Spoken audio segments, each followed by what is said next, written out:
Hey guys, just wanted to quickly highlight a couple of things about DeSausage.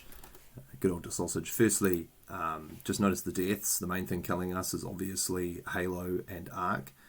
No one should ever die from Arc.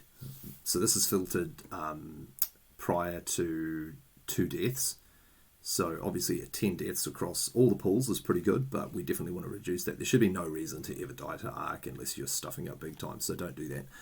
And then obviously the biggest one is Halo. The DPS requirement is really not an issue.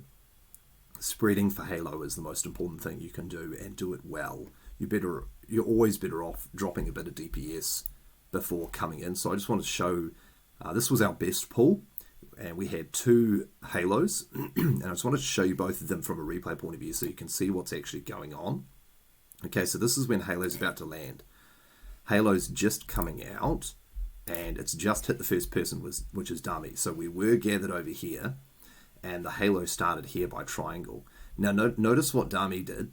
Dummy moved from here all the way over here, and he's nicely isolated by himself. Now, yes, it's a 1 yard to hit other people, but the tighter you try and stack with each other, the higher chance you've got of making other people panic and run. And so if you're standing close to someone, they're going to freak out and run away, and then that person's going to freak out and run away, and then you're going to run into each other. And so if you notice here, all of these people are 1 yard apart, but the chance of people freaking out is really high. And so as we move forward, you see everyone trying to make a mad dash to get into different places and to move away from each other. Some people are doing correct things, like Beth and Orki, they're moving off by themselves. You want to make sure you're constantly making big movements. What I mean by big movements is not panic run to the other end, but running out into isolation by yourself. And so if we skip forward then through to, someone just died there, if we skip through to 255, about 255 here, this is now another ring coming out. It was, again, a bad ring, so we were at square, and the ring is spawning over this side over here. So we all leg it over there. Ring's about to come out. Ring's out now. And so is it Rose, Brute, and Tareth? They've done well. They're standing off in isolation by themselves. Same thing with Pax. She's moved early. Vermin, Fred, etc. Everyone's sort of moved off down to the side down there. Now, this is correct in the sense that most people are spread out. There is some risky sections here and here. Obviously, this little cluster here is a very dangerous little cluster as it's coming out.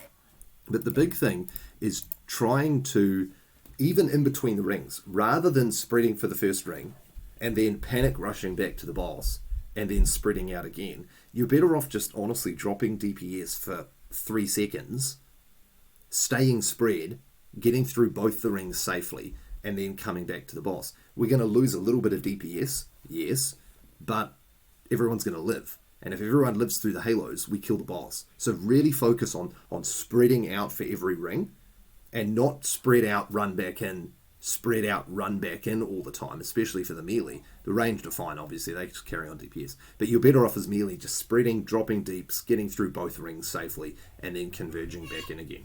So yeah, let's just really focus on those Halos, and we'll be able to kill this boss really quickly.